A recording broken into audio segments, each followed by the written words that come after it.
You're very careful. Just very careful. Thank you, everybody. For those who are watching, we're sorry we had a technical issue, and the line was our streaming was disconnected.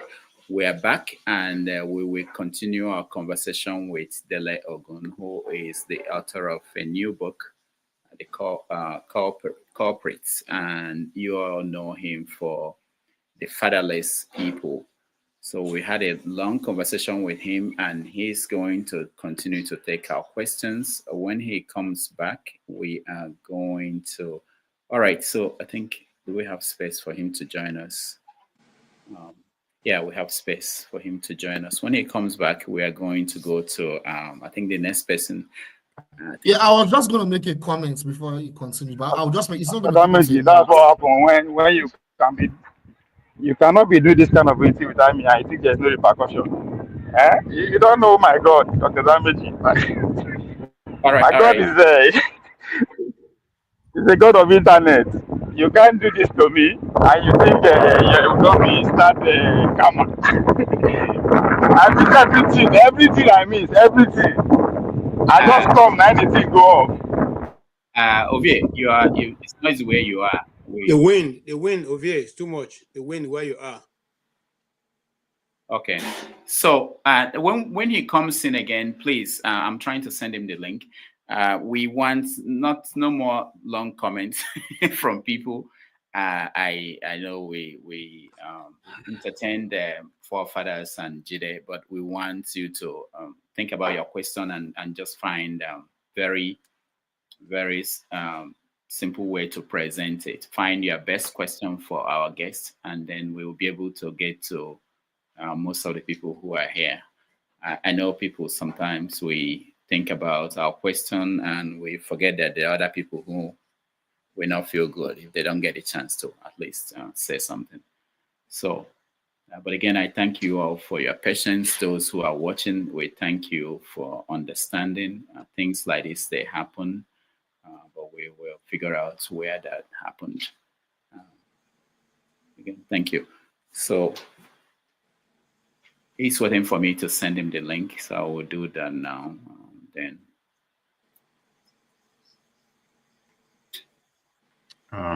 Dr. Damage. Yeah. Are you going to put people in order they came in before? Because it's not our fault. I think it's proper to do that.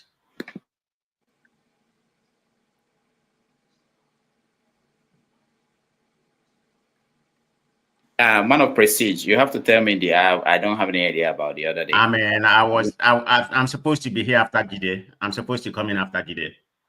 Okay, that's what you say, because I didn't memorize the. I was before Jide. No. Is him after Jide myself? I was before Jide, but I was skipped.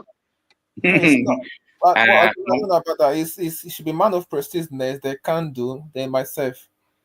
Mistake happened. Things were reshuffled. Let us bear it. It wouldn't be a problem if you guys go straight and ask a question. Then there won't be much wait. But our guest is coming back in. I just sent him the link, and he will be here. Let me see. Oh, okay. We have to remove some people. Okay, I'll go backstage when they're ready. We don't.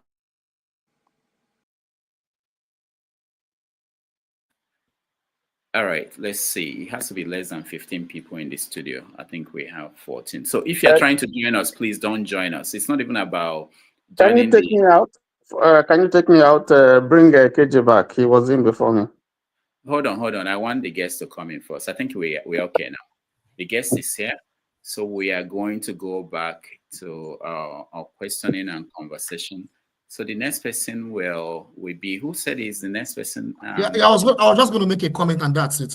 After this, I was just going to make a comment that so that means that we both agree that it's going to be a continuation of America's foreign policy, regardless of the drama with the USAID. Yes, I hadn't finished answering your question when we got cut off. What I wanted to say was this: look. I encourage our people not to focus too much any longer on the messenger his or her political party or attributed ideology. We must focus on the message and the evidence that comes through. And if we take that approach, you see, I'm much more comfortable when you say it will be easier. It is easier in this sense that we now understand, we now know how the game is played in reality. There's a theory of democracy and there's the reality. There's a theory of geopolitics and the reality. There's the theory that you're independent. We've left you to it. And the reality of constant interference by all sorts of means.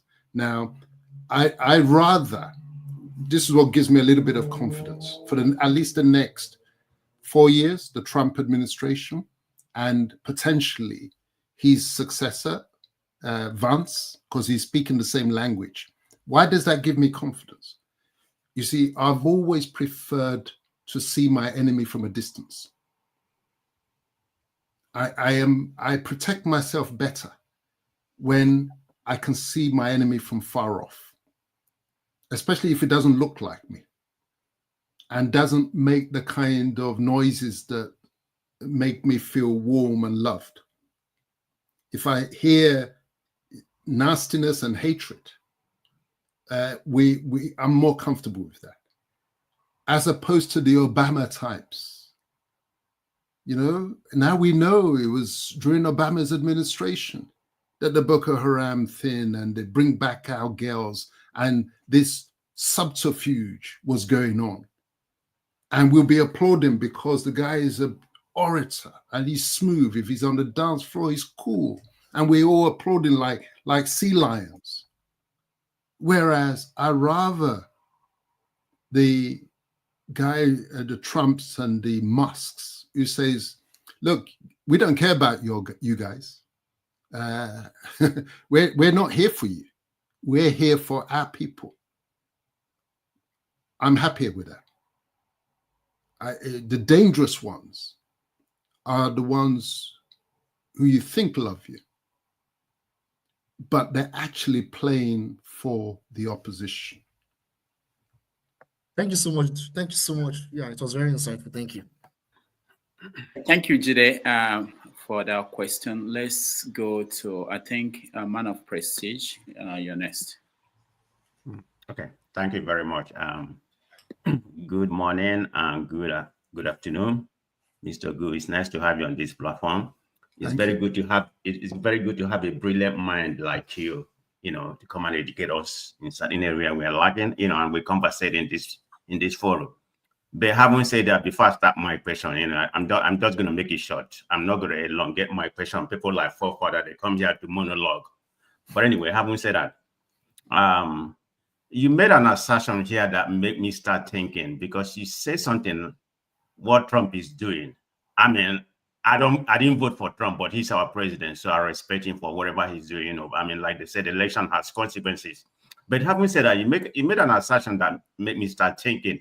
You said Trump's successor, you know, the vice president. How did you come to that conclusion? Like, you know, after Trump ruled for 4 years, the man is going to take over. You know, I mean, there's two parties, but it seems you are picking to that narrative that, you know, you kind of favor the Republican kind of system in our country, you know, instead of two governments. So having said that, you can answer that on my question. So my question goes, it's about the USA ID again. You know, I'm not going to go in detail. You have answered some of the questions like Jide portray here. So it's about the function of USA ID. Like, you know, this was established in 1961. So that has been a long time ago. But for Trump to just come and truncate the whole thing, and you are looking at it as a benefit. Having said that, we know what USAID does, you know. I mean, it provides an economical benefit to some of the third world countries and some other and some military aid. Last year alone, 2023, you know, they provided about 72 billion, you know, just, you know, United States. About, I think most of that for economical benefit, about 6-point-something billion is for military aid. But they're not the only one that provide any kind of aid to Africa. European countries combined, you know, they provide a lot, just the whole European country and some other people, they provide a lot too. But having said that, my opinion, you know, there should have been certain kind of oversight on it, you know, maybe any kind of stewardship provided in order to, you know, oversight the whole thing, see how it can be, you know, resolved and something like that. You know, maybe there's some loophole and some other things because there has been some fact check. For example, they claim that 50 million was being spent in Gaza for condo. I mean, no evidence support that. Secondly, they say that Ukraine, like Angelina Jolie, they are being sent over there by USAID. That has been debunked. So there's no fact to it. In my own opinion, there should have been an oversight just to overhaul it because it does a lot of good to Africans. You know, we are not there yet. You know, it's going to be a heavy burden to African countries. Look at what's going on in Congo and something like that. So that's the way I'm looking at it. But that's the opinion, the way you see it. You want it to be truncated, you know, completely. But I don't share that view. That's just my own personal view. You know, it should have run some oversight. Try to, you know, provide some stewardship that will be better for, you know, the function of that USAID. Thank you, sir. If you can answer those two questions. Yes, thank you, man of prestige. Now, let me deal firstly with my comment about Trump and what comes after. I'm not an American. I have no vote in the American system. I simply observe, and I observe simply from the position of how it affects Africa and specifically our people, Nigerians. The Democrats, especially in the light of what's coming through in relation to USAID, are going to take a while to recover and restore the confidence that has been damaged from these revelations. It's a bit like the Labour Party in England and the Conservatives. The Conservatives were trounced, and it's going to be, and the reason they put Badenoch there as the leader of the party is because they knew that there's no prospect of them coming to power for a while. So they needed a Rottweiler, an attack dog in that position. And my suspicion is that the Republicans are probably going to be in power, not just for the 4 years, but for some time to come. And listening to Vance, the vice president, he speaks the same language as Trump. And so it's a long game. Second point, USAID. Now, I have some direct insight into what USAID was doing. I covered it in my first book. Rudolph may be able to put this is my autobiography, The Law, the Lawyers, and the Lawless. I was a beneficiary of USAID largesse. Let me use that expression. So I'm not speaking from hearsay and simply on the base. I'm just glad that in the pursuits of America's interests and Trump's interests, they have exposed the reality. Can you elaborate how you're a beneficiary to that? I know you're itching. I know you're itching to know. So yeah. Don't worry. I'm going to tell it. I've told it. People just miss my book sometimes because I put it out there for people to know. No hiding. It was 19 to be specific. It was 1995 that I was minding my business in England, on the way to work, and ran into on the train, on what you guys call the subway, heading to work. There's disruption on the train, and I get talking to the guy next to me. It turns out he works in the commercial department of the US Embassy in London. He asks, as we converse, what do? I work for a law firm that had a branch in New York at the time. So, oh, we must get together. So the dinner happened. Him and his principal, who was a commercial attaché at the embassy. Over the dinner, conversation moves to Nigeria because Abacha was in power then. And we start, and maybe some of the comments like I've made today caused the commercial attaché to say, hey, this guy seems to understand this space. We need to get to know him better. So that's how I got invited as a guest of the US government courtesy of USAID, to visit America in it was August 1995 as a guest of the US government. I had what they call a J5 visa. I didn't even know what a J5, but it's like you're on sort of government business. You're invited by government. And I got to meet high-level people in the US system. New York and Washington were compulsory. And one of the people that I met was the former US ambassador to Nigeria, a chap called Donald Easom, who came to meet me at my hotel in Washington. And I know I work because you check into the hotel and you're on this program, International Visitor Program, and your name is behind the desk. There's an envelope, a large brown envelope with your itinerary there, and your dollars for your subsistence are in there. If a car needed to be hired for you, it was hired for you in the places where there was no subway. And that's how the meeting took place with this former US ambassador to Nigeria. And the conversation got to Nigeria. The setting was the stately home of George Washington, walking through the grounds of the stately home. And the question then becomes, what do you think of Abacha's self-succession plans? Do you think he'll get away with it?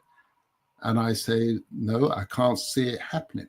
Well, Rudolph's program is great, but this is not the place to tell the whole story, because I told the story in The Law, the Lawyers, and the Lawless. And I shall only tell you that in that book, you will see this backstory to how Abacha and Abiola were taken out by the Clinton administration.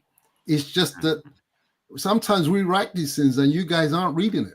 I put it out there since that book was published in 2009. It was the first book. Do you know how many years have elapsed since 2009? And you're still arguing about Abacha and Abiola and what happened, etc. Suzanne Rice. It's all in there. You only need to just get the book. So anyway, let me stop there. I'm sure there'll be other questions.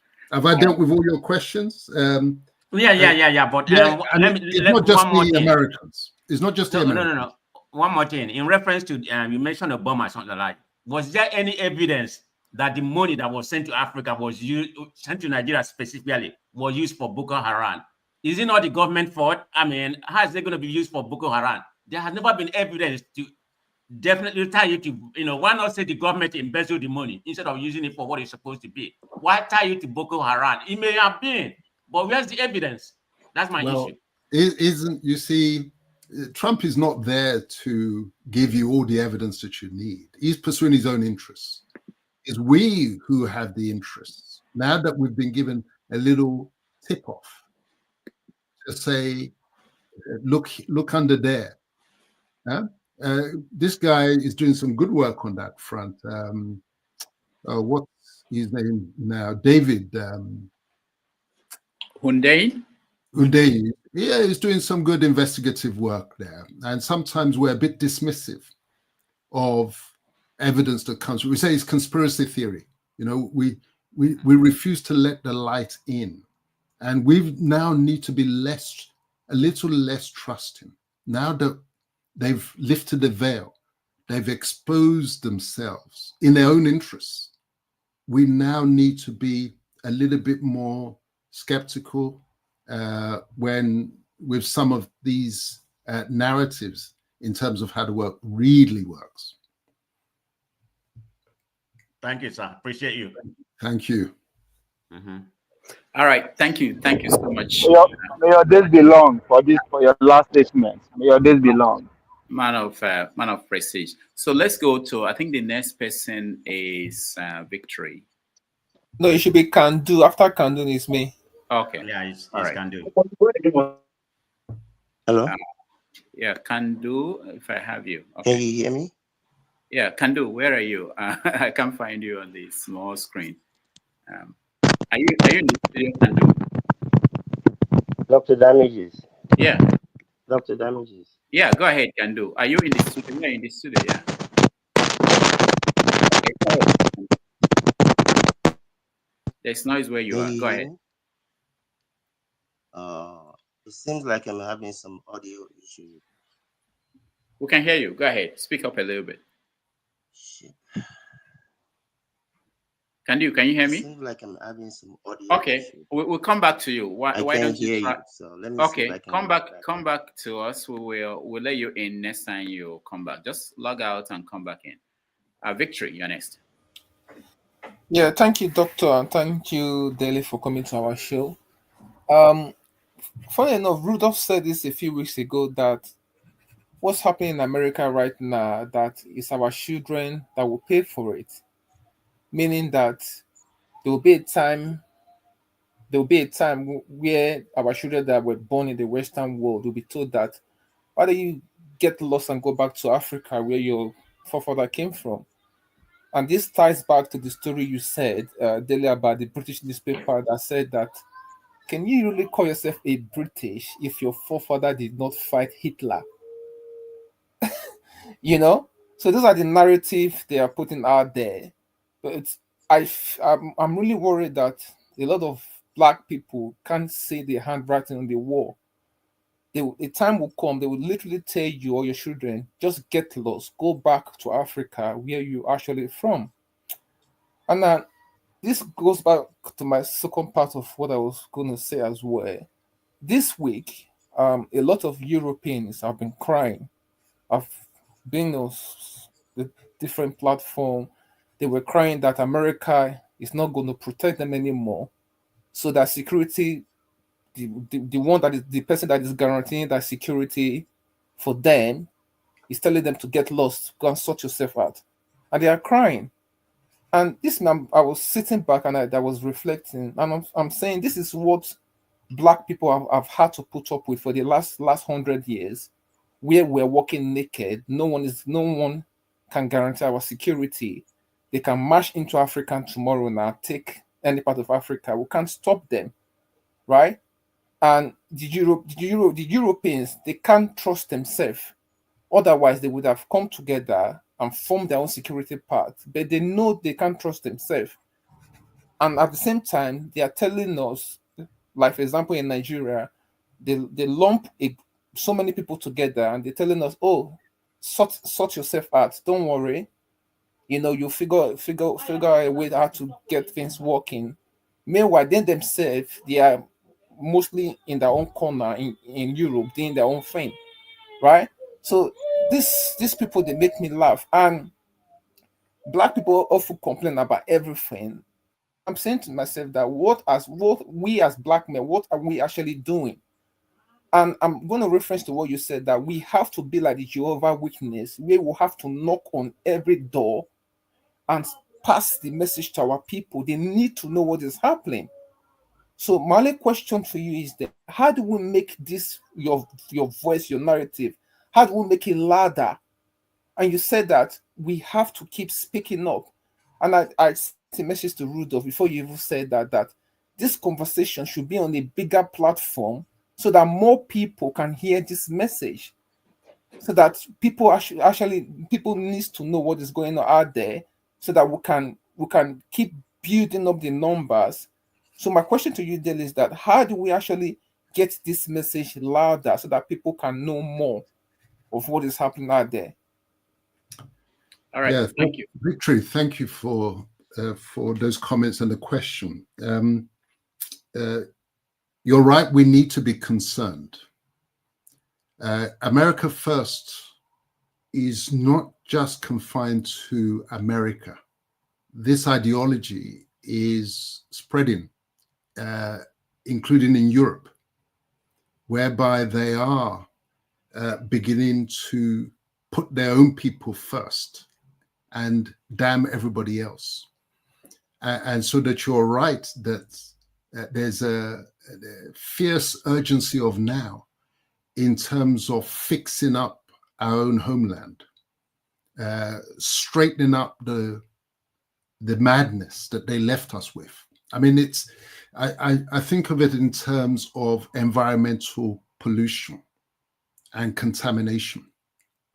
The Nigeria political space, and by extension, the rest of Africa, has been contaminated by European spillage.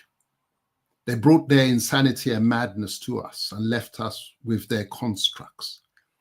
And what we're facing is, in political terms, the equivalent of an environmental disaster. And the cleanup exercise is left to us because we're the ones living in that space. And if we can clean it up, then we have something proper to hand back and hand down to our children and our descendants. Because too many of us focus on our bank balance in terms of what we're going to hand down. That is no true legacy. What you hand down is a living space and a living environment. Your children, our children, will thank us more if we can do the cleanup, at least begin the process. And so you're right again that we are exposed. Everybody is going to say globalism is over. This is what this Trump thing is about. This one world government that they were driving to. Trump is pulling up the stumps on that and say, no, we're not playing that game any longer. Europe, you fix yourself. That security blanket that you've been relying upon, that America provides for you, we ain't doing that any longer. And it's going to be very difficult for that ideology to be turned around again, back to globalism. And the Europeans likewise are doing the same. That's where the ethos of that article that I quoted came from, to say, who are the real Britons? Can you really be a Briton if your ancestors are from another place? And these are questions that we're really going to, those of us in my book, The Ostrich Nation, I talked about the ostrich in diaspora, that he's wearing the clothes of those in America and Britain, but he's still an ostrich. They can see him. However well, you can wear a cravat, you can wear a tie, you can wear a waistcoat and a bowler hat, but they're seeing the man in black or the woman in black. There's no escaping it. And so therefore, there's a fierce urgency of now. And in answer to your question, how do we make this narrative louder? How do we become more like the Jehovah's Witnesses, who go the extra mile to win that one extra convert? And it goes back to what, even though I despise him in many respects, Tony Blair said when he came to office: education, education, education. You see, the overseers of the plantation have no interest in pushing this narrative. It's got to be down to us, those of us who've taken the trouble to gather here, even our good friend forefathers, who maybe he means well. He wants the best for Nigerians. It's just that he's pushing the wrong gospel. And so it's part of the process. The fact that you're sufficiently interested in the way forward to spare the time to engage in this conversation, but don't let it stop here. You've got to be a missionary. You've got to say to people, go and look up that book. Go and listen to that guy's videos. See what he's talking about. Spread the message. This is how the gospel was spread. I always marvel on the story. I'm not, as I say, I'm not religious. I was raised as a Christian. My approach to faith is intellectual. I marvel at how a narrative, a belief system that was held by a small group of people, 12 in number, then became so forceful as to dominate and spread. I'm curious as to how that was done. I'm similarly curious about how Islam spread. Given there was a dominant narrative then, Christianity, how Islam came through, How did they override that narrative and push back? These are the lessons that we have to learn, we have to study, and we have to adopt in order to change the narrative as far as Nigeria and the Africa space is concerned. All right. Thank you so much, Dele. Thank you, Victory. What I'm going to appeal to everyone is when I bring you in, just give us a best question. We want to get everyone here. There are a lot of people trying to join, but we have to end this at certain points. So I think we have about 30 minutes more to end it, and then our regular Have Your Say week come on, which will be, the host will be Forefathers. So Kandu, you're next. Yes. Good afternoon, good evening, everyone. Sorry about the mix-up earlier. There's a whole lot to unpack here, really. Talking about what is it? USAID providing support, like Mr. Man of Prestige said earlier. It's like talking about back in, when was that? 1990 something, that, yeah, the CIA gave cover to Noriega, Panama's strong man. And that's why there's cocaine in America. Whether there are aspects of USAID money that went to different things does not negate the good work that they do all over the world. It can never negate it. And you see these clowns in office now? These clowns, they're clowns. The end of this is not going to be good. This clown show that they're doing in Washington, the end result is going to be negative for everyone, everywhere. You see, I'm one that has always believed you have to understand where you're coming from, but at some point, you have to make a decision. Berlin Conference, Tokyo Memorandum, at what point do you stand up and become a man? Irrespective of what someone has done to you. I went to St. Finbarr's College, Akoka, Lagos in the 80s. And the people I know from there, they didn't sit around talking about who colonized you, who did what to you. It's like me saying it's the fault of the neighbor that I cannot feed my family. At what point do you grow up and grab your kahunas and do what you need to do for yourself? What do I care whatever Kemi, whatever her name is narrating? It's a waste of time for me to hear whatever she has to say. She has no bearing on anything. And people like her, maybe for those who listen to them and have something to gain from them, I don't listen to such people. For the next 3 years and whatever, I will never listen to a single thing Trump and his type have to say. I don't listen to clowns, regardless of where they're coming from. Yeah, this nationalism issue, but like they say, when you talk about the wet bags, go back to Mexico. You came from all the way from a ship, a boat. You're talking about people crossing the river to a place that used to be theirs. What is this narrative? Somebody will tell me that it is the American people that are not letting the Nigerian president do what he's supposed to do. Are you kidding me? And you call yourself a man? And another man, regardless of where he is, regardless of what he has. This tends to be a thing when people are not content within themselves. When you need things, you want things. If somebody gives you something, you think you're somebody. And like Mr. Dele said the other day, it is not the things that you leave for your children that matters.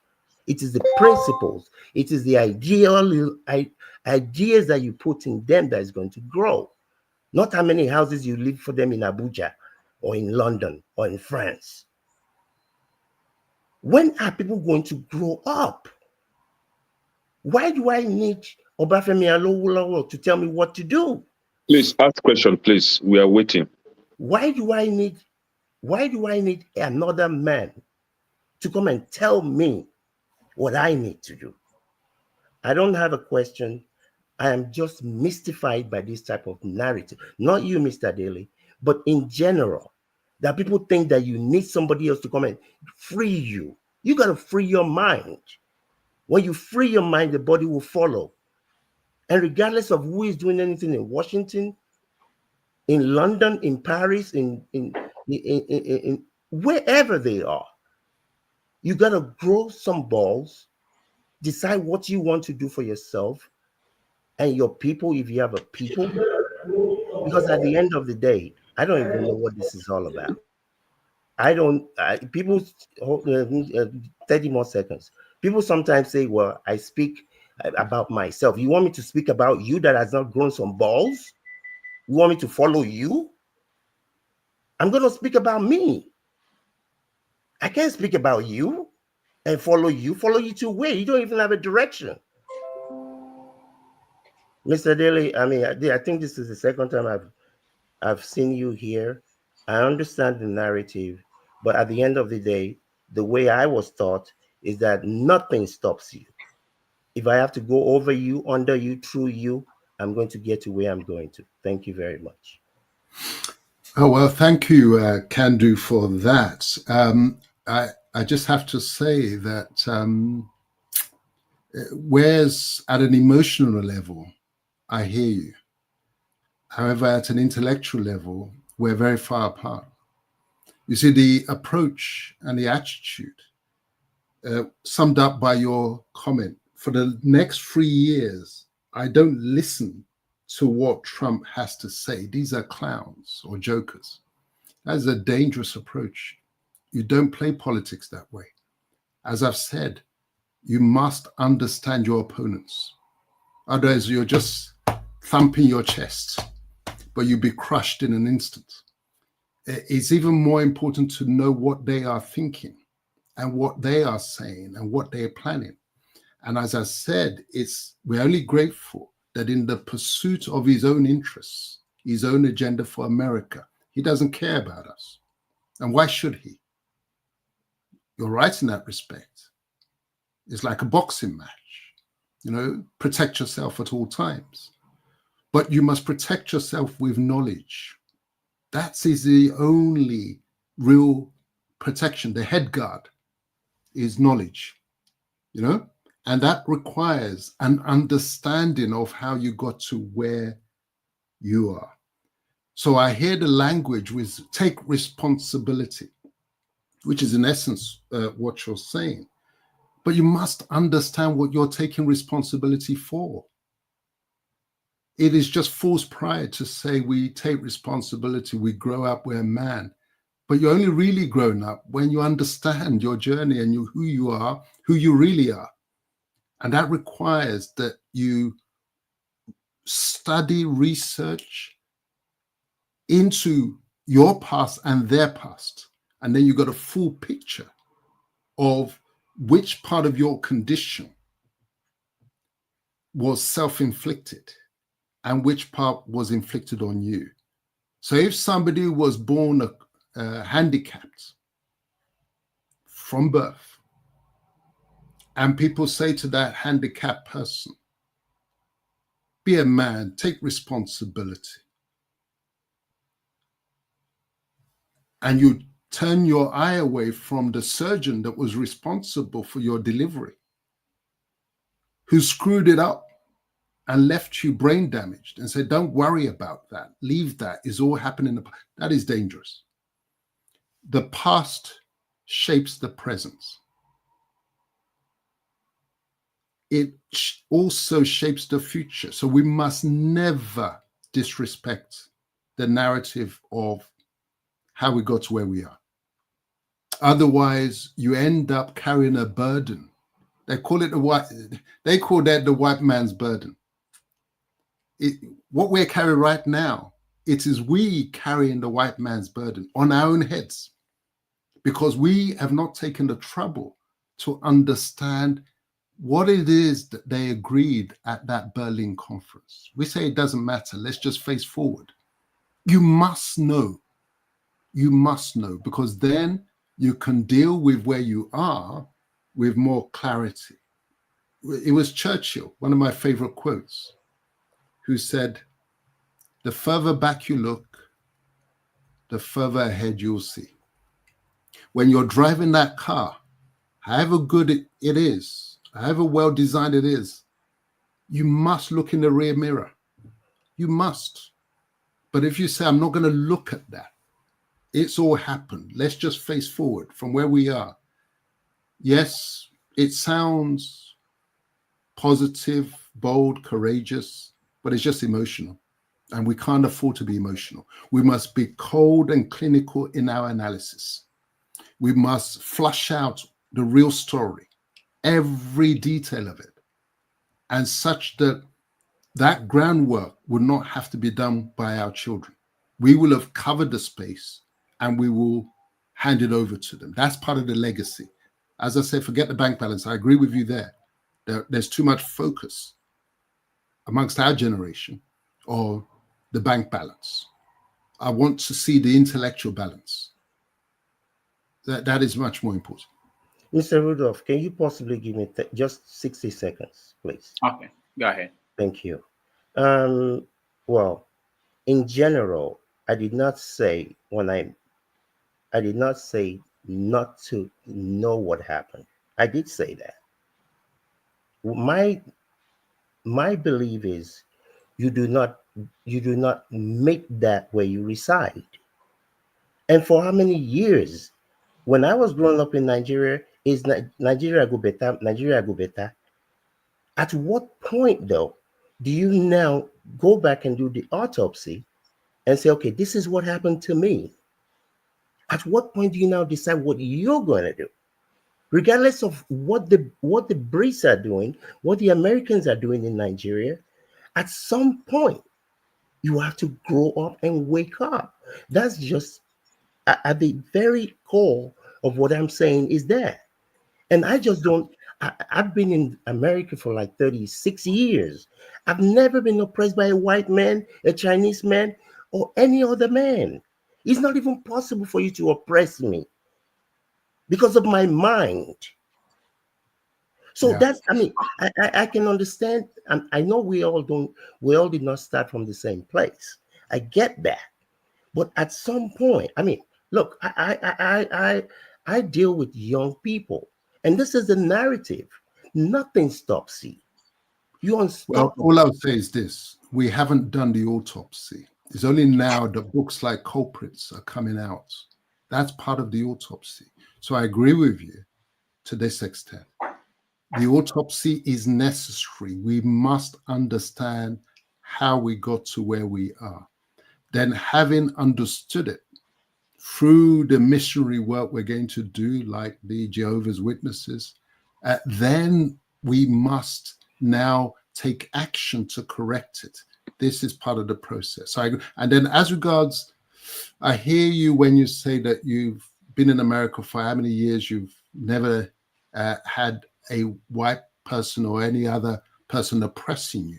But that's just the individual success story. It ain't enough. The problem with the Black community is that there's too much focus on the individual story.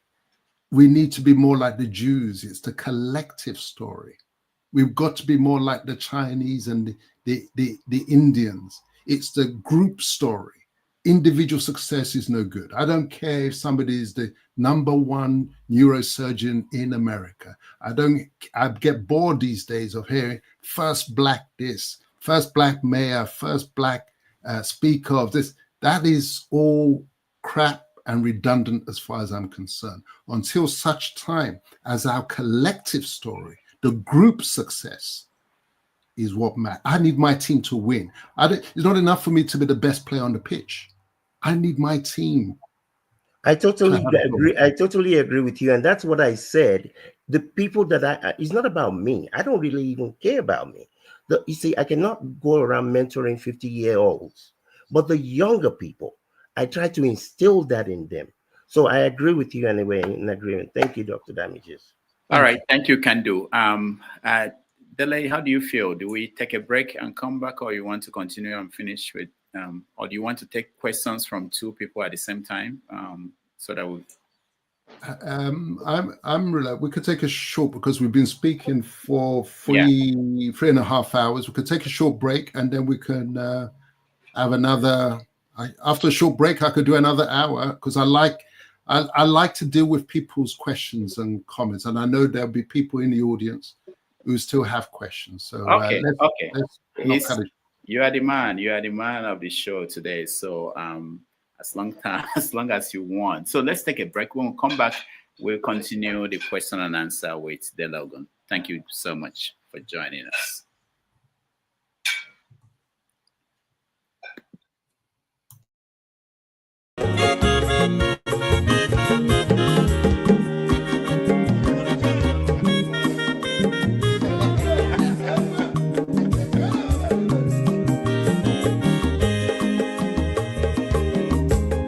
Onye ọma zoro obi o, akwa nwa zoro obi o, Max ịbịa bunye gokwanụ m n'ofu ube n'azụ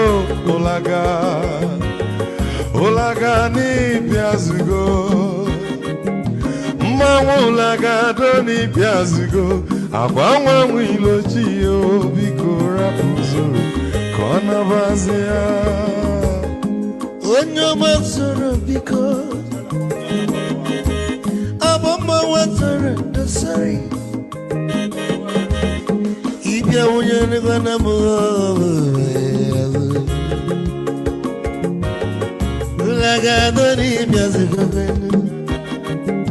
mma ụlagado n'ịbịa zigo, abọmma wilochilo, biko rapụ zoro ọ na-abazi ya.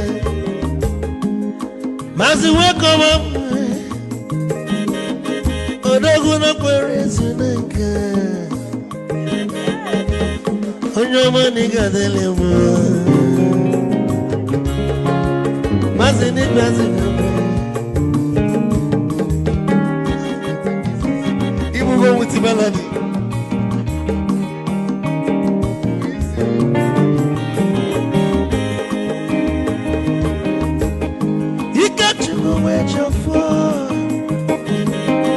Odogu na chala noka, ezi wane mliga dele mo, olagado ni bezigo noe, mo olagado ni bezigo, amama wilo chilo, bigora muzoro, anabaze, te, onyama zoro de. Sorry, if I were to go on a fool,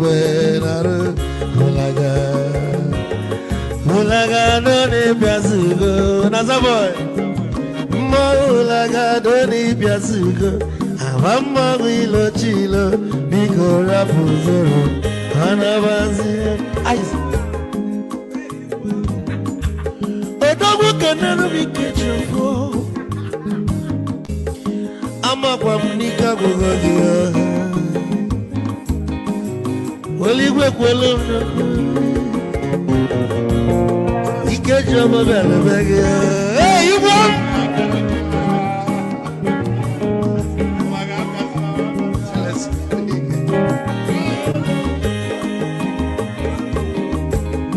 Eku kampune kene, amago ndinso.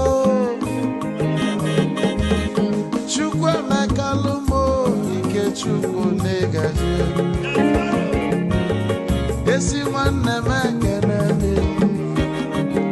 ịlapụ ife niile na-eme wee bịa gosili na anyị na gị bụ nwanne wisdom megade ka nye gị maịkị ka ogobanya bụ egwu esili mmaksi ọ bụ na-etiri egwu a malụkwa malụ n'imego m ife ọjọọ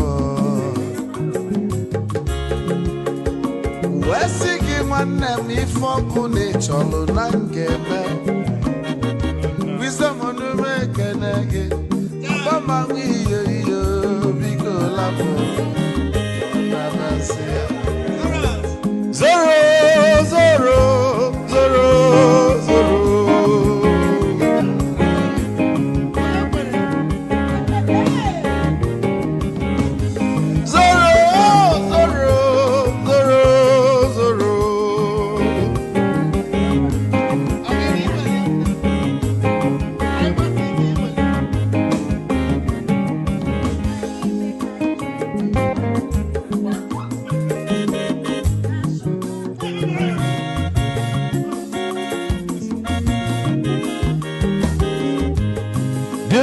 Joy na bugwa osa Sokoto Ujembe mwilo Anu solo mwe manofia nara Onye nwuro zurike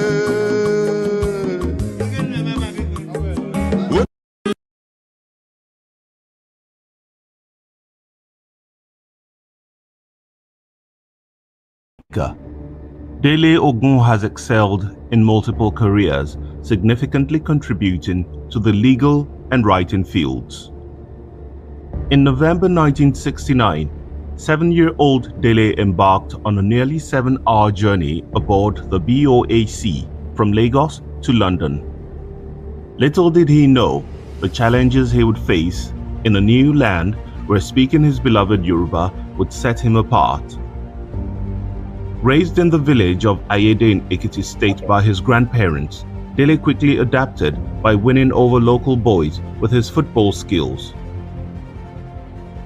After earning his LLB from London Metropolitan University in 1984 and completing his course to the English bar at the Inns of Court School of Law in 1985, he obtained an LLM in Company and Commercial Law from the London School of Economics in 1987. Dele founded Akin Palmer LLP, a London-based law firm specializing in commercial litigation and international arbitration disputes. With over 21 years of experience, he also maintains a practice in Lagos, Nigeria. In 2009, he published his first book, The Law, the Lawyers, and the Lawless, an autobiographical reflection of his journey from Nigeria to becoming a successful lawyer. His subsequent work, Ostrich Nation, Golden Jubilee, critiques Nigeria's socio-political landscape through the metaphor of an ostrich, highlighting issues such as corruption and leadership failures. In A Fatherless People, the secret story of how the Nigerians missed the road to the promised land, Dele explores Nigeria's historical evolution from British colonialism to contemporary challenges, examining how colonial powers manipulated ethnic divisions that hindered national unity. His other works include Oyinbo Came to Africa, Identify and Development, A Slave Ship Called Jesus, and the upcoming 50 Years of Britain. True to his bold mandate of saving Nigerians from Nigeria, as seen on his X page, Dele advocates for accountability and proactive governance. As a student in London, Dele Ogun worked as a security guard. Today, he is passionate about the plight of Nigeria and Nigerians and has written half a dozen books to educate Nigerians on the malaise afflicting the country.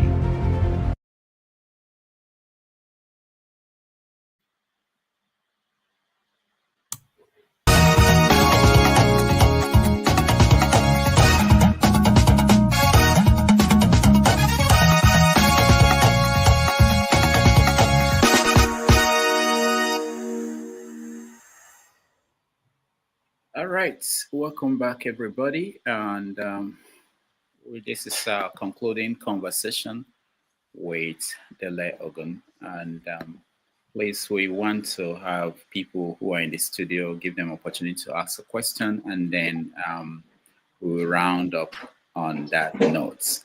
Of course, I said our traditional have your say will happen immediately after this, and forefathers will host that. All right, Kenneth, you're next. Thank you, Dr. Damages. You know, I've been waiting for a long time. And good to see you, Mr. Dele Ogun. See, I find it difficult to call you Mr., you know. Let's call me Dele Ogun. Okay, Dele Ogun. It's still very difficult because what you've shown here today is not just some features of a father, but also not just an educator, as you are already. All of us already know that you are an educator, but you've also proven that you are the father, you know, for the fatherless people from that ostrich nation. You see, and not only that, a lawyer to the lawless people, you know. Oh, I don't even know where to start because you've proven a lot of things today, you see. And that is why I encourage people to always read. Please, if you've not lay your hands on any of his books, I would recommend A Fatherless People and Ostrich Nation. Please go grab one. He's on, I think he's on Amazon. You can grab a copy and help yourself. It's always good to read. And I know some of us, we are engulfed in work stress of the Western life, and we find it difficult to always go back and grab a copy and help ourselves with. But here today, I'm not here to ask you any question because I agree with almost 100% of what you stand for, and that was why last time you came here, I couldn't even come to ask anything. Why am I asking? You are speaking my mind. You know, though you're a gentleman, which I wish I am, you know, and and today again, you are here speaking my mind again. So I'm not here to ask questions, but to kind of correct one or two things. I think the only place that I might disagree with you is encouraging us to be like Jehovah's Witness. I refuse to be like Jehovah's Witness because they don't participate in election. They abstain themselves from voting in an election. So I disagree with them on that. And you see, for my brother, a man of prestige that was confused, not confused, doesn't know why the USAID is being questioned. I would like to remind him that the accusation on USAID didn't just start with Donald Trump's second time in office. It started long before then. We had one Senator Tom Cotton accusing USAID and his agencies of diverting U.S. taxpayers' fund to Hamas. We also have one current accusation, allegedly, that the USAID money is being used to sponsor Boko Haram and other terrorist groups in Africa to the tune of $697 million annually, you know, and these are taxpayers' money. So I think when it comes to why the U.S. aid is being abolished, I don't think anybody is abolishing it for now. It's just accusation coming up from left, right, and center, especially from the Donald Trump administration. It's because of the corrupt activities going on in that organization, and also the accusation that they use the fund to fund, they use the money to fund terrorism and fake news like BBC and CNN, CBS, all those fake news media, you know. So, and I think Donald Trump is for making America great again, not making Africa great again. This is language that some of us are finding it difficult to understand. And like you rightly said, that after Donald Trump's administration, that his deputy, the Vice President Vance, is coming for another 8 years, which I told them here last time. And I think you are confirming what the prophecy I was giving them. And after Vance, we have Candace Owen as the first black woman to be the president of this country. She's coming to finish up what Donald Trump started. And if I must ask a question, my question will go this way: will it be wrong for somebody like me, an Igbo man, that knows his nationality, which is Igbo nation, and unlike somebody here on this platform, which I don't want to call a name, that doesn't know where he come from, he doesn't know his nationality, and for that reason, he's trying to push everybody to one nation? Nation? No, Nigeria is not a nation, right? I don't know if I'm correct. So for someone like me that knows his nationality, which is Igbo, will it be wrong for me to say that I'm not a proud Nigerian? And I will never be a patriotic Nigerian, knowing that my nation is Igbo, and I speak only Igbo language. I don't want to understand Nigerian language as it is now, because Nigeria has never benefited me. I've never gained anything from Nigeria. Nigeria instead is taken away from me. So will it be wrong for me to say that I am of the Igbo nation, and for me to just champion the Igbo cause? Thank you. That is my question. Kenneth, thanks for your comments and for your question. And indeed, we are substantially agreed. I'll deal with your question in a moment, but let me tell you why your point of departure from my analysis, i.e. Jehovah's Witness, is wrong, and you should go and repent and be more like the Jehovah's Witness, because for the very reasons that you said, that they do not participate in elections. This is the very thing that we must do in the Nigeria space, because those elections are selections. They are 419 exercises, part of the dribble by which the game continues. Because of the way, as I explained in culprits, the way the country, Nigeria, was structured, that they programmed it to work precisely as it is working, by which I mean they programmed it in a way that you will never get true leaders coming through. You would only ever get plantation overseers and managers who have no vision for the people. Those are the ones you get. And how did they do it? Very simply, through elections. Through elections. That's how the thing is done. It is one man, one vote. They knew, the ones who designed Nigeria, by plugging all these 371 nations together, knew that you could never find consensus, rational consensus, when you lump 371 with different histories, different loyalties. It would always go to the lowest common denominator. And that's where the opportunity for monies, such as USAID, we keep coming back to that, because once you've got one man, one vote, think about the typical household. Through no fault of their own, the victims of Nigeria, the poorest and the most uneducated, are actually the majority, permanent inbuilt majority. Think of every household. By the time you count the unfortunates, they outnumbered the fortunates. So that is your real electorate. Those of you who are plugging into this program and others like you, you don't count in that democracy game, in that election game. So the plantation overseers know that. They've been told. And so they encourage you to come and play, because that gives it the veneer of democracy in action. Whereas it's already been programmed against you. You can't find that consensus because, as you honestly said, I am an Igbo man. And if you have an Orange Union structure whereby the funds are coming bottom up, your candidates are all your fellow Igbo people. You know yourselves.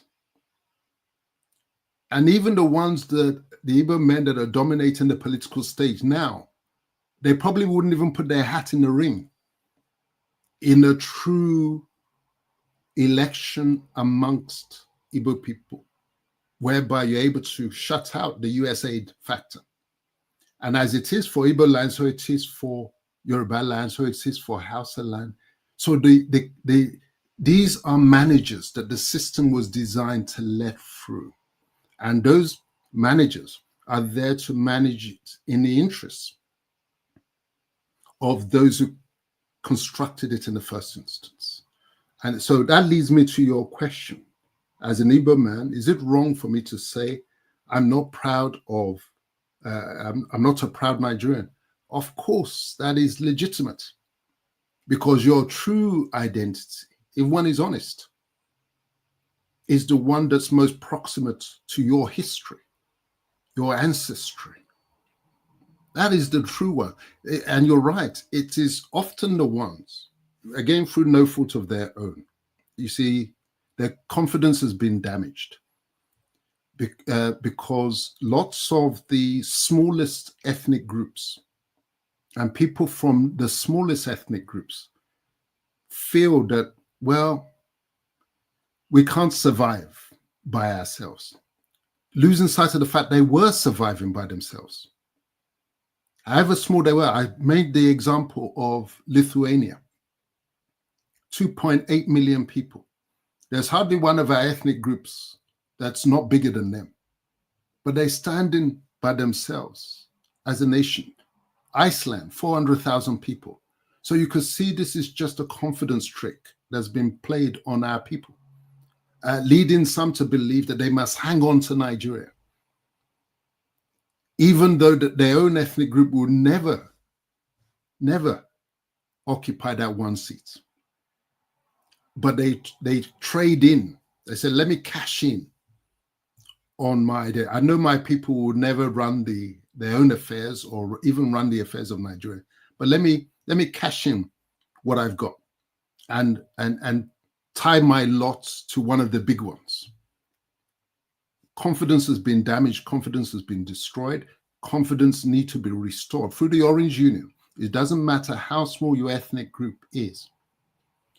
Its value within the union is equivalent to even the largest, because you'll be in charge of your own affairs and you'll run with your resources and your electorate will be your electorate. So yes, you have every right and every reason. And as if I was an Igbo man, knowing the story of the Biafra War as I know it, as I've told it in culprits, I would never be a proud Nigerian. I would never. But I will encourage the Igbos to understand the real story of Biafra. In culprits, I call it not the Biafran War. I call it Harold Wilson's War, because it was Harold Wilson's war. And it will help us to heal once we understand the true story. Beware of the populist narratives. Beware of them. Get to the real story. And when you get to the real story, then you'll be able to focus your understanding. It'll be sharper and it will give scope for a more constructive, using the language of what I forget his title. Is it Ancestors? Our gentlemen, forefathers. Forefathers.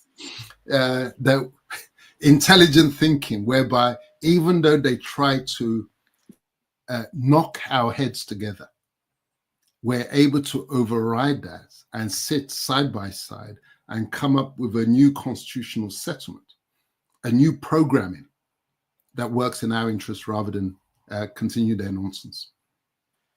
All right. Thank you, Kenny. Let's Thank you very much. Yeah.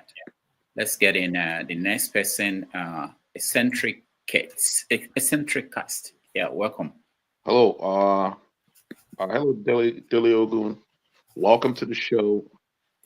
I can't necessarily say I'm a fan of yours, but I enjoy, anytime you come on in the show, because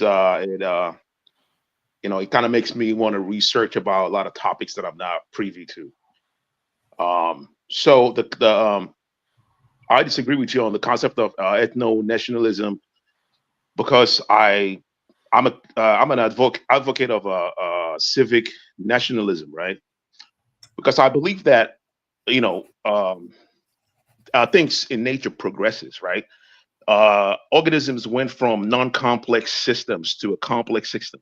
Life went from cells to more complex cells to what we are, right? So different ethnic groups coming together to form a nation is like when cells come together to form a human body, a more complex organism, and then work together through process of homeostasis to tackle, you know, the environment, you know, whatever challenges that come, you know, that they faces, right? So I personally, I'm not opposed to the concept of Yoruba nation, right? But what I'm opposed to is the concept of ethno-nationalism, right? Where membership is based on culture, cultural, you know, cultural identity, and you know, being born in that particular ethnic group, right? And you know, having that sharing similar ancestry. I mean, we have an example here, the nation called Israel, that's based on people that have a so-called, you know, so-called ethnicity, right? So the membership is based on an ethnicity. It's not based on, you know, being sharing same principle, moral principles, and you know, political principle. You know, for instance, a Palestinian who share the same moral principle and political principle as an Israeli is not considered a first-class citizen as an Israeli. They are regarded as third-class citizen. We do not. I don't think nature. I think nature abhors this type of systems, right? Because looking at how evolution worked, how organisms were able to evolve into a successful organisms and survive all the bombardments from, you know, external, you know, environmental, environmental things that from the environment that opposes life from emerging. Organisms had to work together to overcome that, right? And I believe, like for instance, people that always speak against the concept of Nigeria are actually proposing ethno-nationalism, right? And that's how we ended up with the Nazism.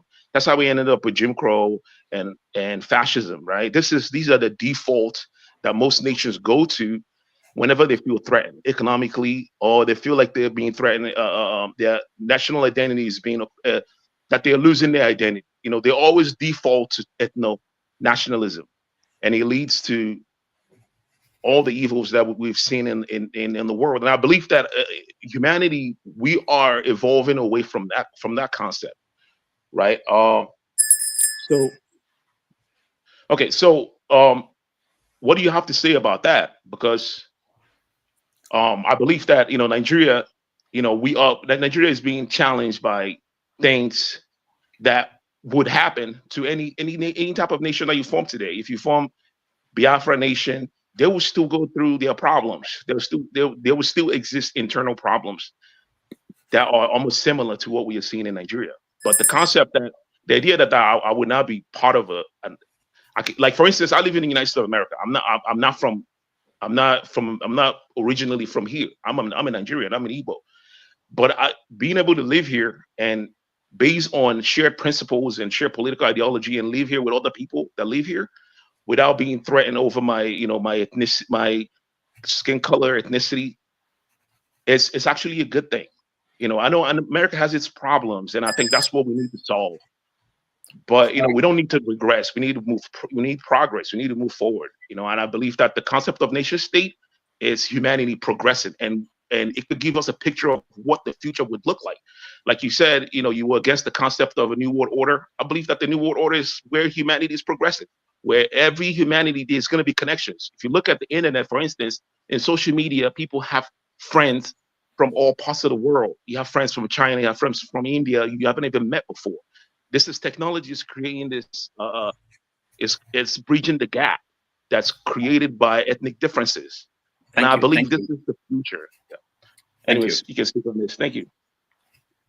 Yeah, thank you for that, Eccentric. Thank you. I have to say that I hear where you're coming from, and it's a place where many of our people we see the positive in togetherness and union and unity, and it's human instinct. I get that, but there's certain kinds of union that are destructive rather than empowering. And typically, and nature provides the answer. I'm glad that you're referencing nature, because you say that nature abhors this kind of system. In actual fact, what nature loves balance, and it loves the small cell structure. And you reference the human body. It's the cells aligning and working together that makes the functional whole. But we all know, and nature teaches us, that when a cell grows too large from its natural state, it's cancerous and becomes destructive. And you see Nigeria, as made by the colonial Confucianists, is unnatural. It is a fabrication. It's genetic engineering. Is a GM product. And that is why we've seen the cancerous effects, destructive effects. Because as we were organically, these 371 ethnic groups were smaller. Some larger than others, yes, but they were smaller. This push towards giantism for the sake of scale in the pursuit of oneness is the root of all the problems, because it creates unhealthy competition between the cells. And some cells then grow too large and then want to dominate and suffocate the neighboring ones. So we've got to be careful that, yes, we want union, and yet technology is enabling us to bridge the gap. I get that. Travel does as well. Yes, I get that. But we must remember that you can still have those wonders without having to stop being who you really are. In an Orange Union, you can be that Igbo man. And the fact that there's now a Yoruba nation within the Orange Union doesn't mean you can't live and work in Yoruba land as an Igbo man, just as you're working in America, just as I've been living in Britain, in England. It doesn't mean that they have to stop being proud of being English or stop being proud of their history. I'm just living here.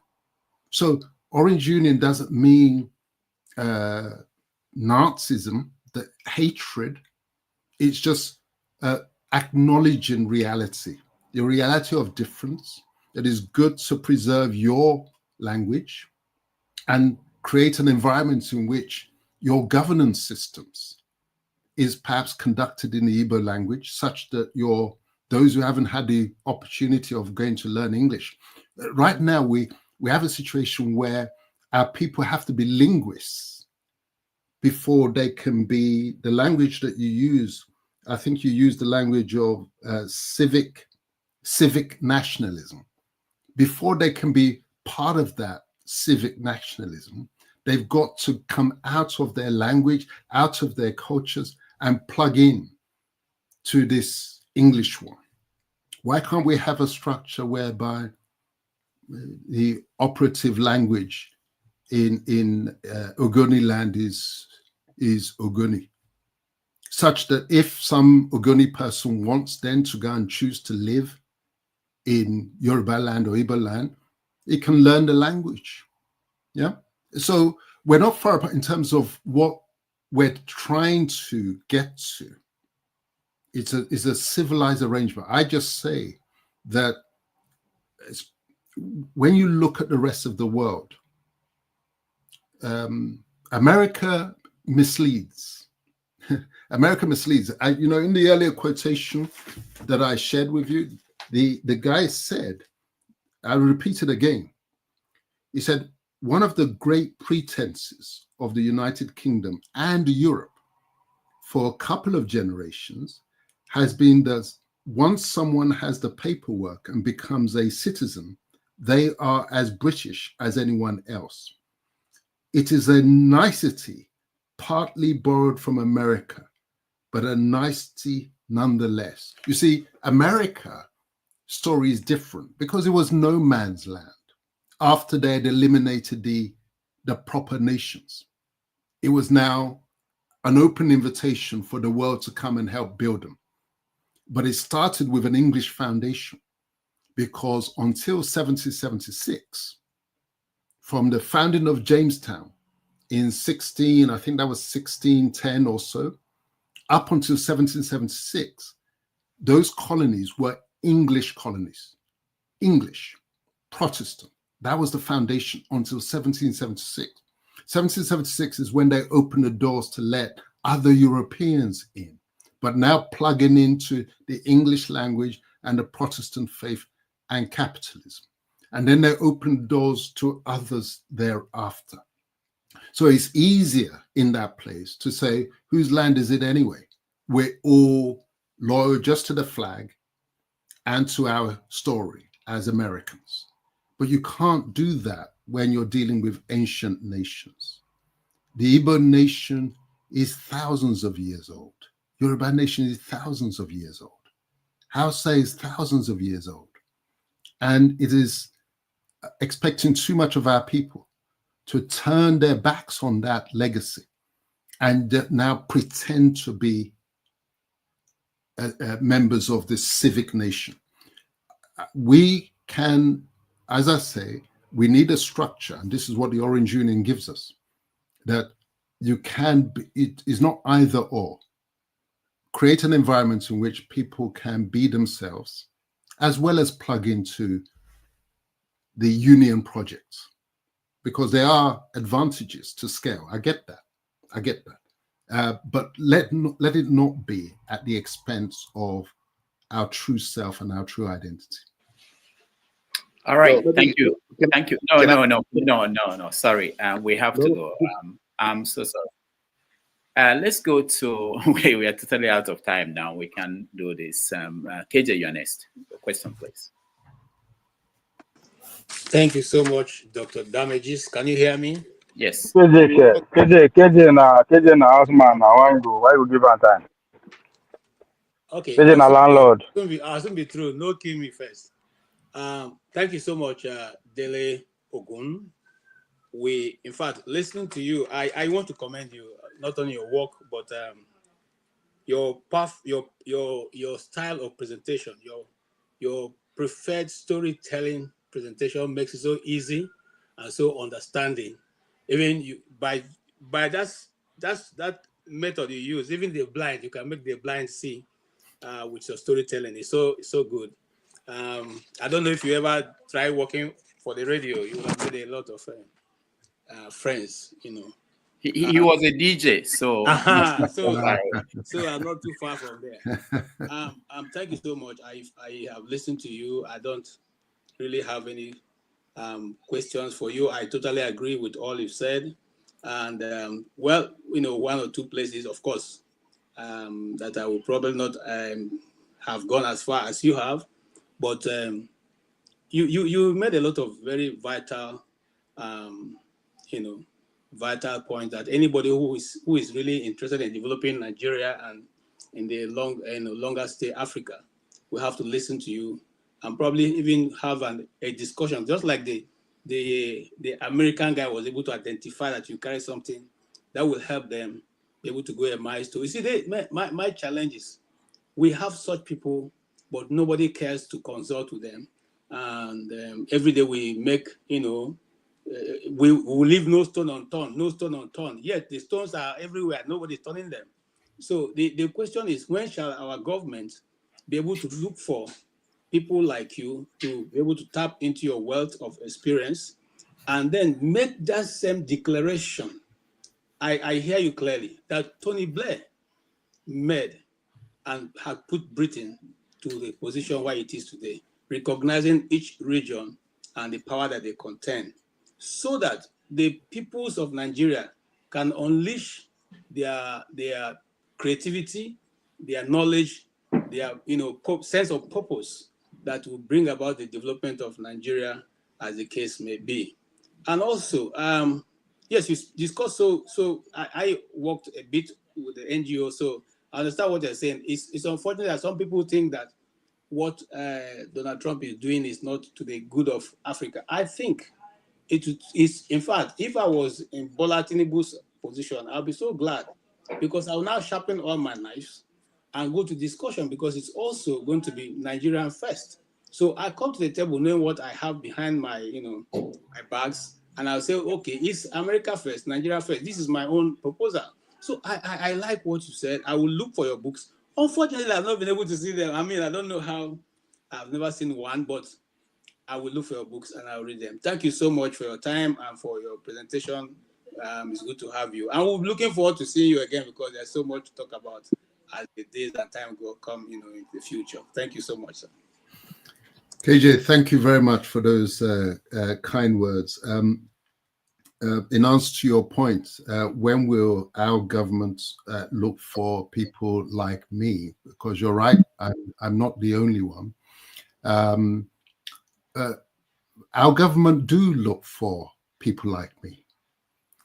But the issue is, and they know me, the issue is, what then do they do with people like me? What they do is keep us out of sight.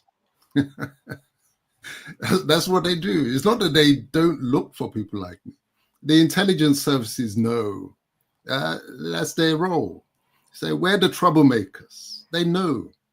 And the idea is to keep them away from speaking to the people. That's why platforms like this are so important. That's why the role of each and every one of you who've participated in this discussion, in terms of creating our own platforms to disseminate the message. Because why? Again, going back to my passion, football, or what you Americans call soccer. Don't expect me to pass the ball to you. The name of the game is possession and control. So if you start from the position that these ones that I call managers and overseers of the plantation that the colonial confusion is created, these are the ones that they've enabled to power through USAID and other schemes. Why are they going to give a platform to a Dele Ogun to come and help you guys take the ball from them? It's not in their interest. And so that's why you have to create your own platforms. It's a bit like social media. When Facebook and Twitter under previous ownership were shutting people down, to the extent that even a sitting president, can you imagine, Twitter under previous ownership shut his account down? Because it's all about communication. It's all about getting the message out. Because once the story that makes them uncomfortable gets out, the game is almost over. And so that's why we have to be like missionaries. We have to each one teach one. You've heard the communication, you've heard the messaging here. Now, when you go to the next beer parlor discussion, and the ones who are supporters of the status quo start bringing the old narratives, you then have the immunization to counter them. But take it further. Go to the books that I've written. Go beyond the books that I've written. I have a friend who I called the other day. I said, how's Culprits going? And he said, it's going slowly because he verifies everything. It doesn't take what I've said for it. He will now use ChatGPT and and all the other search engines to go and double check what I'm saying, to make sure that I'm not running propaganda and narratives. That's why I, as a historian, I like to come to platforms like this. I want to challenge more of our historians. Let them come onto the platforms and face the public and tackle your questions. But you don't see them sometimes. You don't. But so thank you for your comment. We can't expect the opposition to pass the ball to us. All right. Thank you so much, Dele. We're really enjoying this, and I'm sure you will come back anytime we invite you. I actually am thinking about a debate, a conversation between you and someone else. So we are someone already. Someone mentioned Franklin Obunweze, you know. So we arrange that, and that will be boxing is my second favorite sport after football. So okay, very good. Oscar Blackburn, thank you so much. We will make that happen. All right, let me go to Festus and Tony, Chim, and then Ovie will be last. Flagship and Ovie. So please, let's see if we can do this in the next 20 minutes because we have to really go. All right, Festus, you're next. Hello, Dele. Good afternoon. Good afternoon, Festus. Good luck. So I have a series of quick questions to ask you. Dele, not series. Dele, can you? No, sorry, no, Dele. Festus, not series. We are really pressed for time. Can you just find the best two? Okay. All right. All right. Thank you. I'll be very brief. Okay. So, do you think we're heading back to the past? I mean, like the 1890s Berlin Conference, where it was very dangerous and there was heightened global competition and dangerous exploitation, especially with the coming of Donald Trump and everything that we are seeing in the world, the BRICS, China, Russia, and all that. And what do you think is most likely possible for us Africans? Do you think we could face extinctions like Native Americans did? Just looking at the economic degradation we're facing, insecurities, terrorism, devaluation of the currencies. And do you also think the Fulani factor in northern Nigeria is a reason why there is big disunity in the country? I mean, do you think, or what do you think northern Nigeria would look like today if the Fulanis never actually conquered Hausa people? And lastly, do you plan on making a documentary? Because most people don't read. They don't read. So if you make a documentary, it would actually be simpler for people to understand what you're saying. Your books are quite long. I read them all, but I think making a documentary would be much more better than people arguing without facts. And all right. Just talking. Thank you, Festus. I like that last part. Yeah. Dele, over to you. Yeah. Well, Festus is, you can see he's an experienced man in this business. He smuggled 4 questions in, even though he only offered 3. Originally. Okay, dealing rapid fire with these questions. With Trump's politics, are we heading back to 18 pre-Berlin conference global competition? And I say yes, and I say it's a good thing for us as Africans, because you see, when the conspirators can be broken up, that is when we have better opportunity for survival. Because once there's a consensus amongst them, as it was at Berlin, the consensus was this continent called Africa and his peoples. Let's gather together and be of one mind as to how we're going to share them. And the result is being the legacy that we've been carrying. So I welcome Trump from that perspective of saying, now we're about America. Europe, you sort yourselves out. Because Europe, of course, is the real architects of the Berlin Conference. And so now there's a possibility of us being able to revisit that stage anew. So that's my answer to that. Are we in danger of extinction like the Native Americans? Again, let me answer that in short order. It's only thanks to the modern communications that we have not been, or that we were not exterminated. There's no think about it. If they did that to the Native Americans when nobody was looking, they could easily have done it to us because nobody was looking. Slavery and the slave trade. What about Palestine? Coming to that. Slavery and the slave trade existed because, to a large extent, nobody could see what they were doing. It was largely offshore. Now, good point about Palestine. Even with modern media, that is not enough to save the Palestinians, such that the Israeli state is able to use maximum force and weaponry against them in the glare of publicity. But even then, they have to be concerned with the narrative. So you see, media still plays a role in that. Because again, if nobody was looking, they will have wiped the Palestinians off. So the point remains that publicity won't save you at the end of the day by itself. We have to, as a matter of urgency, fix our game, change the game, and that requires changing the narrative. But you can't change the game until you understand how the game has been played against you.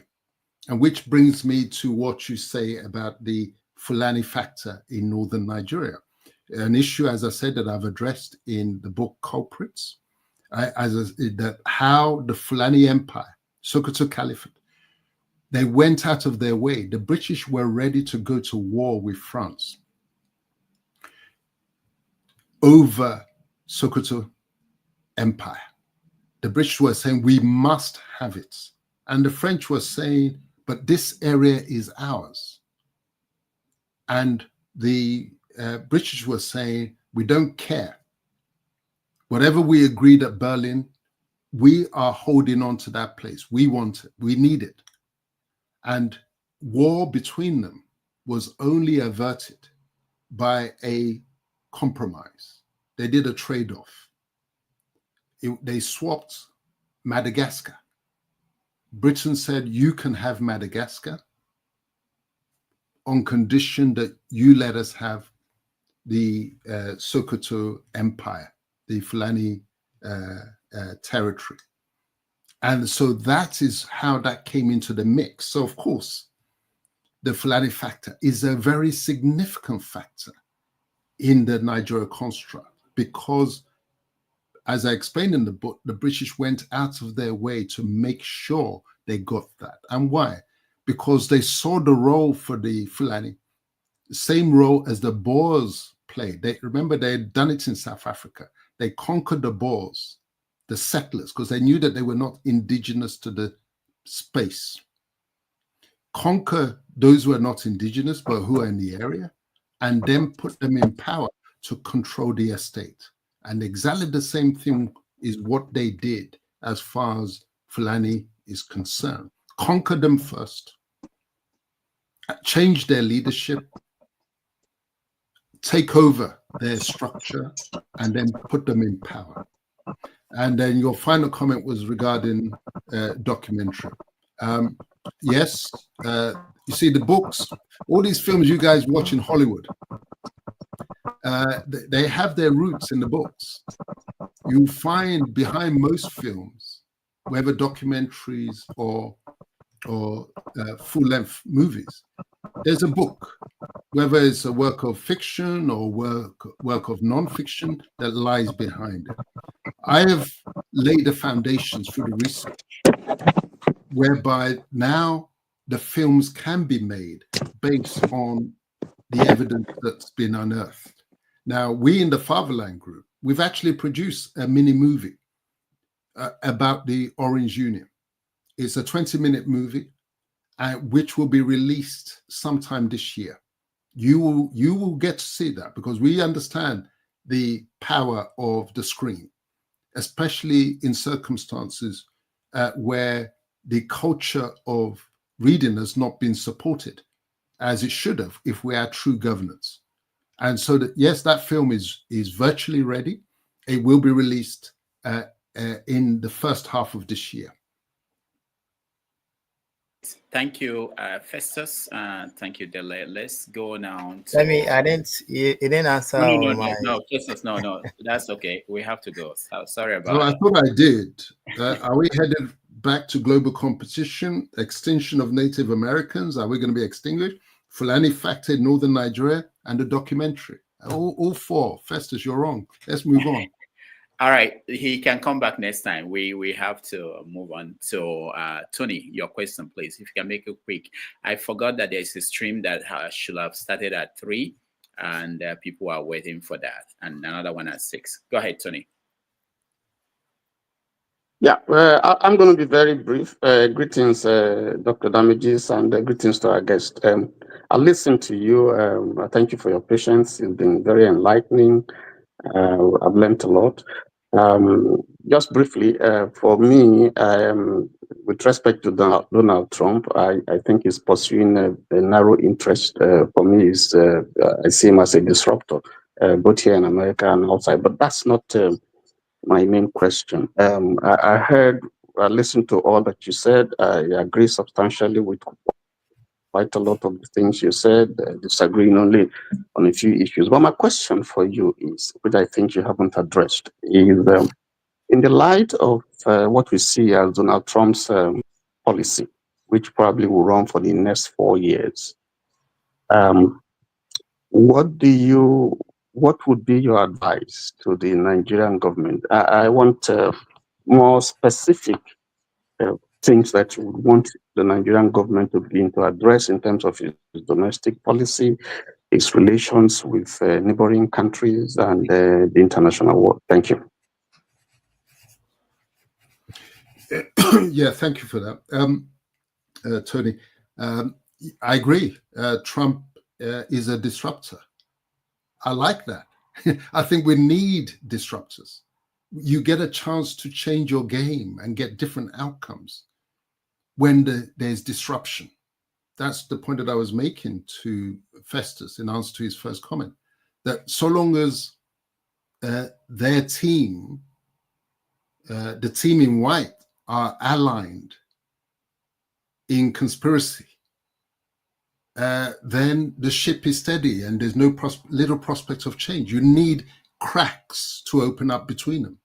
So I think we need to celebrate the fact that he's a disruptor, because if he had just like Obama did, we were hoping for that Obama would be a disruptor, were we not? Let's be honest. What did he disrupt? The only thing he disrupted was Libya in a major way, but he did not disrupt the game against us as people of color. And we need a break. This thing has been going on for too long. We can't have another 4 years and another 4 years of the same old, same old. We need fresh thinking. We need new hope. And so in terms of the advice to the Nigerian government on domestic policy, well, it's difficult for me to advise this Nigerian government because their focus needs to be, like Trump in this respect, Nigerians first. And if that was the case, the very first thing they will do will be to convene a sovereign national conference of all the ethnic groups that were thrown into this crazy asylum, such that we can get a proper constitutional settlement that everybody can sign up to, such that the indigestion that we're suffering from, that blocks the brain, that stops us from now focusing and on the outward struggle rather than being consumed with domination like crabs in a bucket. So my advice then, Tony, to the Nigerian government is be like Trump, be more truly patriotic and put your people first, but only by listening to your people as he's doing. Thank you, Tony. And let's go to Chim. Chim, you're next, and the question, please. Thank you, Rudolph. Mr. Ogun, is it Dr. Ogun or Mr. Ogun? Just Dele Ogun. Dele. All right, okay. So it's a pleasure making your acquaintance virtually.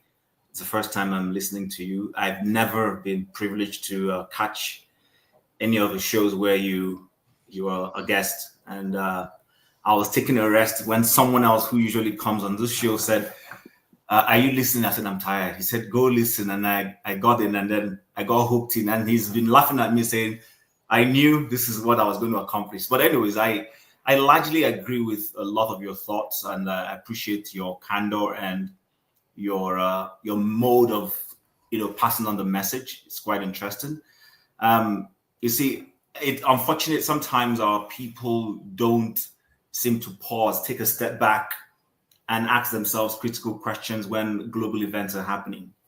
A lot of people are fixed on what we as Nigerians locally would call the issue of Pali. And you know what I mean by when I say Pali, that's a Yoruba word for paper.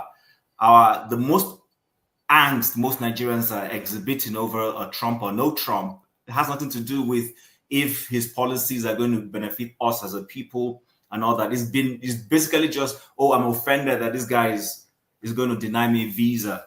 Oh, I'm offended this guy's going to deny me the next opportunity to be an American citizen, and all those sort of things. And I keep asking, I've had to exit a couple of platforms because people are just, even in the phase of all the revelations, I still see people not saying, hold on, really? Is this what was going on in the past 10, 20, or whatever length of time it has been going on? So basically, it's always refreshing to see someone with a fresh lens, seeing things differently. I see opportunity in what Trump is doing for Africans, not just Nigerians, if we're really going to sit down and think. But my concern is that we're going to be emotionally fixated, on all those immigration or no immigration issues, and we lose the substance of what is happening. The other thing I want to say is, I'm not sure when it became wrong for someone to want to love his people. I don't know why it's wrong, because these people are saying if we are going to be providing funds globally, then we should be getting full value for what we're doing. Nigeria expended a lot of money in what we refer to today as SADC, or is it Southern Africa Development? All of those nations owe their extrication from colonialism to Nigeria. I'm not sure most of Nigerians who are even on this platform really understand that that's what happened. We spent billions of our petrodollar, and we got virtually no value and respect for it. Not from the South Africans, certainly not from any of the other neighbors around. But that's what Americans are fighting to say. You know what? We can't be spending our funds and not getting value. They're even telling the Europeans, who are supposed to be their kith and kin, the same thing. You listen to JD's speech in Munich and all those things, and you would only be silly to find anything to disagree with him on. Free speech and all those things. So I came here specifically for one goal.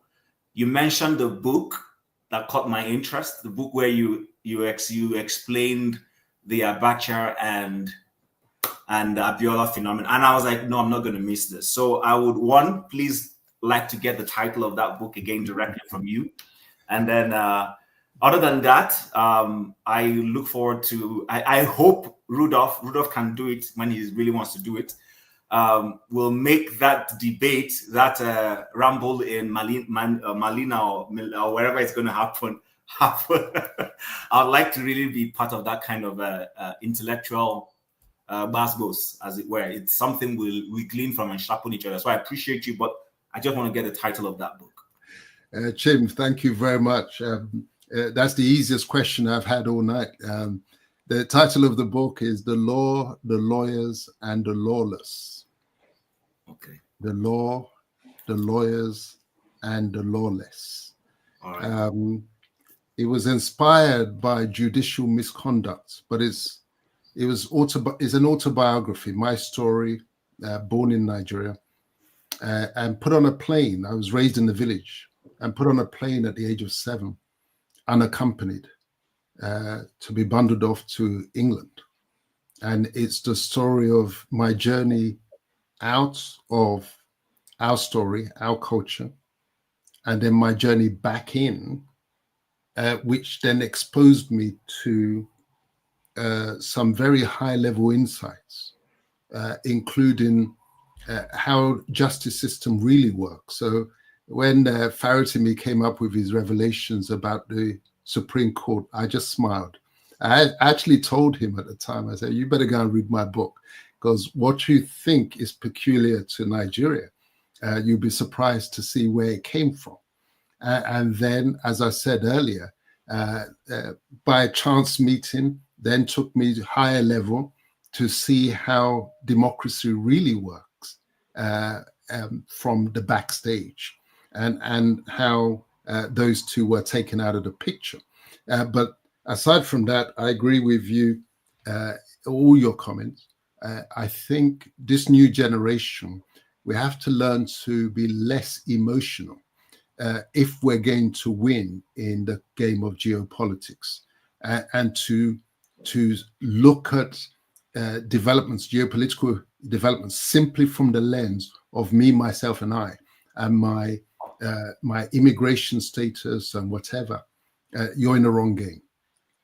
Don't try and be a political analyst or political commentator if you're only going to view it through the lens of my bank balance.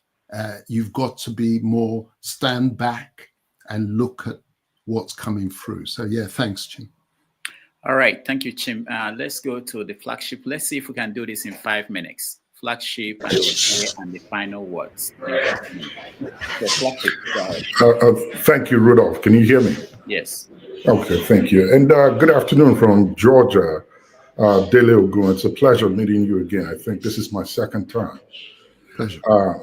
Rudolph, beyond the basketballs that you're planning for between Dele Ogun and Dr. Franklin, please let us also factor in a meeting where we can sit with them and talk about the way forward on how we can get ourselves out of this mess. Let's not just fight and throw ideas and knowledge at each other, but we really need to get out of this. And I believe with Trump, this is a great opportunity. We can't miss it. As a continent, Africa. So let's put that somewhere in the bag of thoughts of everything that you're thinking about doing in the future. Mr. Ogun, I want to personally thank you for putting your thoughts and your experience in the backstage of democracy that you had back in the 90s in the book. These are the things that we need and we're looking for. I have personally not agreed with the narrative that was given of how Abacha went on. They told us he ate an apple. And then, what's his name? Abiola, after he met with the folks from the West, when he was released out of jail, drank a cup of tea, and the rest is history. And nobody is talking about those two. I really have not believed any of those reports. Conclusions that were given in the past. So thank you for that. I'm going to look for The Law, the Lawyers, and the Lawless. I would read that book. The culture of reading may not be fully encouraged right now, but it is still on. I think they're beginning to transit into audio books. And because life is getting so much at a fast pace these days, a lot of us rely on audio books. So as we get along driving and whatever, we're reading and listening to these thoughts. So please, if you do not have it, consider making your books available in audio format. Now, having said that, I'm still concerned and a little bit taken aback that Nigeria And most countries in Africa, Rudolph, I'll be real quick. Nigeria and most countries in Africa are lamenting over the baby bottle that has been given to them over the years by the US and maybe some parts of the West that Trump has temporarily suspended. And it baffles me to see that we are not thinking beyond that. So here's my question. There is a metaphor that is always used here in the US by politicians. And when I say politicians, I mean those in the top of affairs, the hierarchy of what of the who's who. It's called the carrot and the stick. I want to know what your thoughts are about that, what you think about the carrot and the stick. And if you would, in a few minutes, share with us, please. Yes, thank you very much. First of all, yes, the apple story reminds me of the story of the Garden of Eden, and some stories are just too simple, and the culture of reading. Again, you're right on that. And what I might say, what I've been surprised and impressed about is the culture of reading amongst the African Americans. I've noticed that it is very, very advanced. And why do I say that? Because my other book, A Slave Ship Called Jesus, which is the story of the slave trade and abolition, I get orders daily from African Americans. I even got an order from somebody in some penitentiary jail, jailhouse, and I said, "Wow, this is incredible." They read, and I think it's a product of when I ask myself, "What is the reason?" Because when it comes to the professions, the Nigerian diaspora are dominating compared to the African Americans, at least disproportionately. But when it comes to the culture of reading, these African Americans are so into it. And I think it's because of the struggle they went through, the civil rights movement and all the rest of that. Their peoples, their leaders then really did the equivalent of what Awolowo was doing, which is encourage education. And that became their sort of their installation, and that's carried through. And I'm hoping that that culture will affect the Nigerians in America, and through them it will cascade to our people on the ground back home. Because if you're in a conversation with somebody who has read and you haven't read, very soon you find out that, hey, this conversation, you're getting angry because he seems to be coming back with all sorts of information, etc. As regards audiobook, Fatherless People is in audiobook. That's one of my books that is on Amazon in audiobook fashion, but we're working on the others. The Carrot and the Stick, it's universal. You see, I cast my mind back to when I was a youngster. My father relied very much on the stick rather than so much the carrot. And one of the tragedies of African fathers is that we sometimes overdid it. But putting it in the geopolitical space, I think we need, and I agree with you, sometimes we need, you've got to be cruel to be truly kind. You know, those ones who just shower you with kisses, it's like parents who are always kissing their child. Kiss it, kiss, kiss, kiss, kiss. Too much loving spoils. And sometimes you need a hard talking to. And when you now deliver and respond, and that's when the carrot needs to come in. But I look back to the liberals. I don't go by party labels, but the liberals, because liberalism suggests an effusion of love, an overabundance of love. But the reality is this: they're killing you. with too much kindness. And we need the stick sometimes in order to refocus. And I appreciate the urgency of getting those things right. So I agree with all that you've said, but always beware of stories. I agree with you. Beware of stories that are just too simple. That Apple story doesn't work. All right. Thank you. Thank you, Dele. Thank you, the flagship. Okay, you are the final person. Just make it in 1 minute and we have to go. Go ahead. As is one of his most serious students, that's not acceptable. Doctor, I think we please you to Mr. Lee, we please you to know that I'm getting closer to know who my father was. So the fatherless people is doing the work anyway. But I think I will start by quoting Bob Marley here, who says they are fighting for power, but they don't know the hour. And from that prism, I will say this.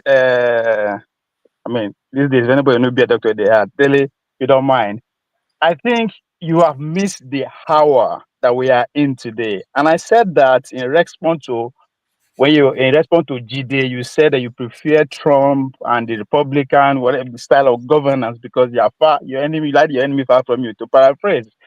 And I think again that for me, I think I see from a naivety perspective about American politics. I said that to say the US AID that we are talking about. The question we are missing here is what did it replace? Two things. That was the times of America have decided that the kinetic power of persuasion should be put aside. Let's go for soft power. And again, it's at the heat of the Cold War where the Soviet Unions are getting the upper hand in terms of propaganda, where they are telling the whole world how they are treating the African American and the rest of the world. That's where the Kennedy have to put the charity in and just to prepare the face of America outside the world. But underneath it, it is what to replace that negotiating power of using guns and what have you.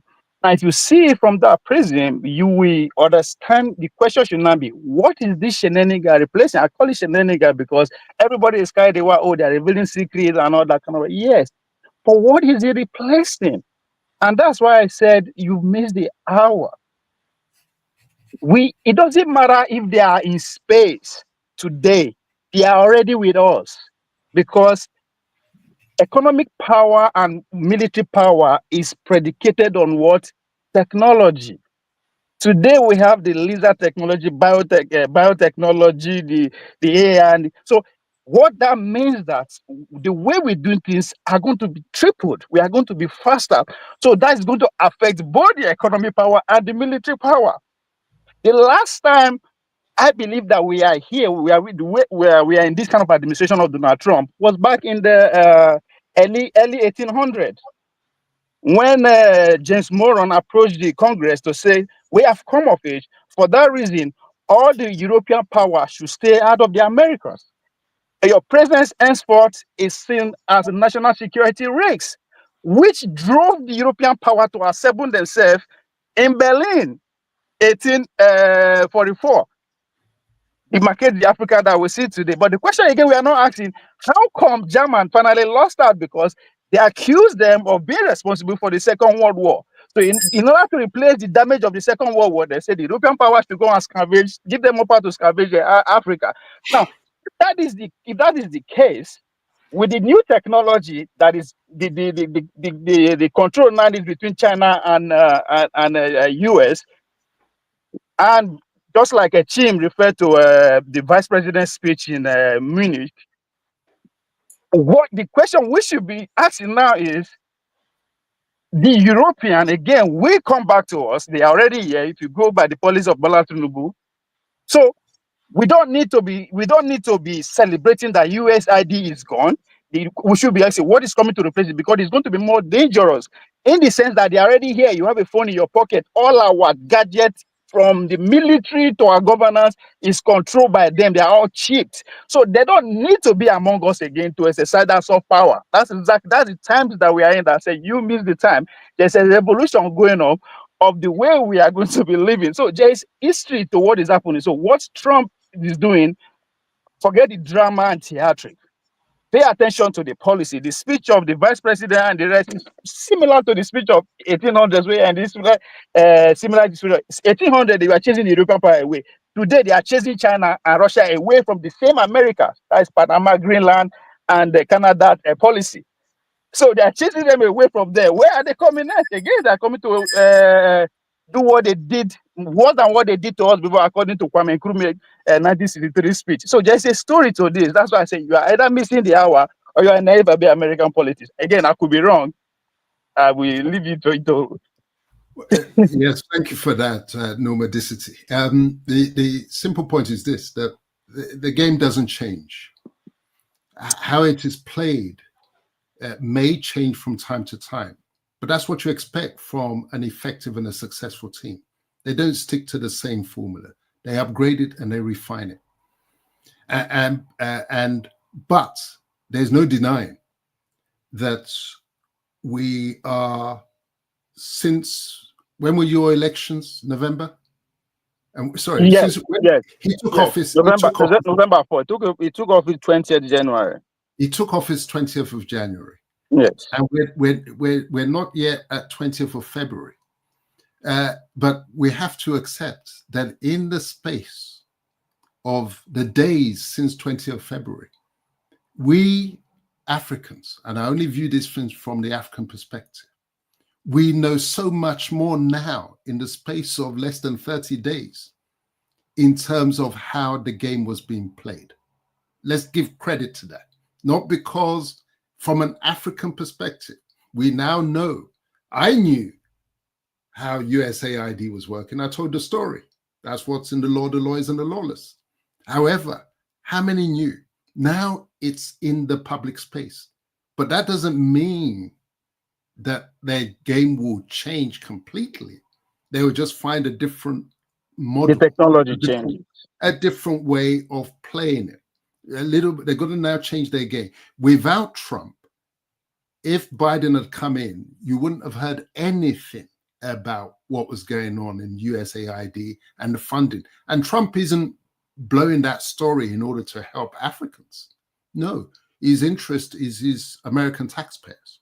And say, look how these guys are wasting your money, spending it on other people. And we Africans have to say, yeah, I know you didn't intend it for us, but we'll take that. We now understand, and we should be more vigilant to look and do our own research and investigation to say, what else are they doing that we don't know about? Because otherwise the game just continues. So we've got to up our game. It's not their responsibility, it's our responsibility.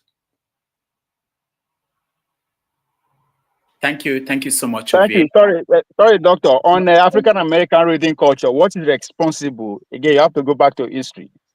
At a point in time, it is illegal to see an African American either with book or even know how to read. There was a law.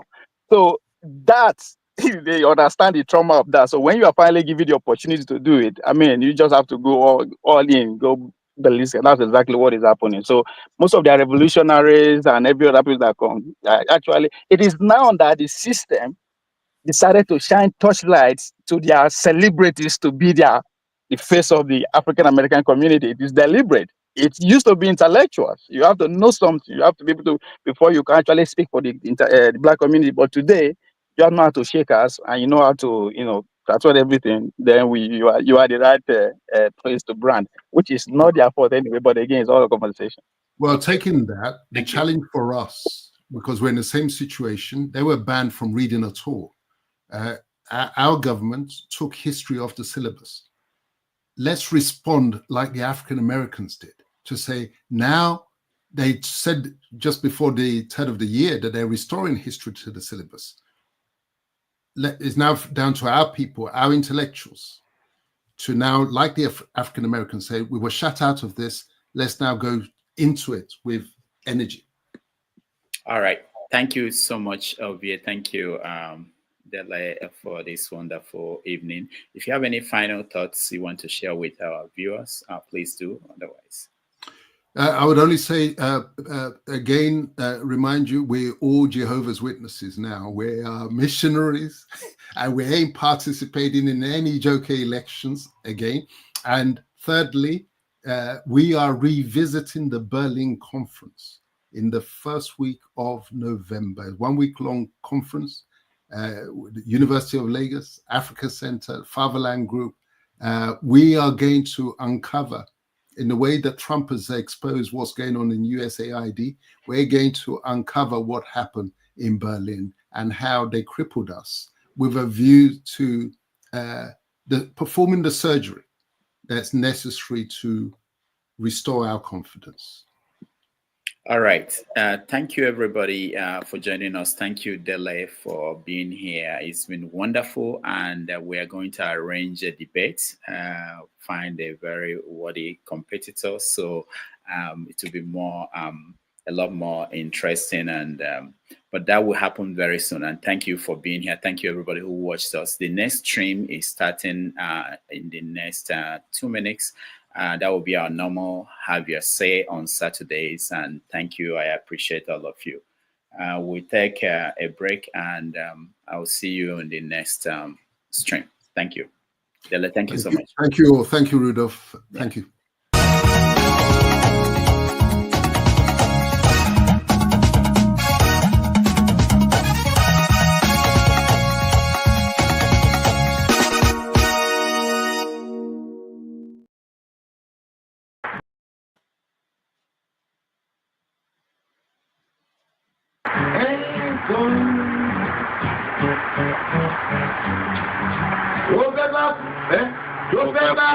Tó fẹ́ kú torí ẹ̀ o.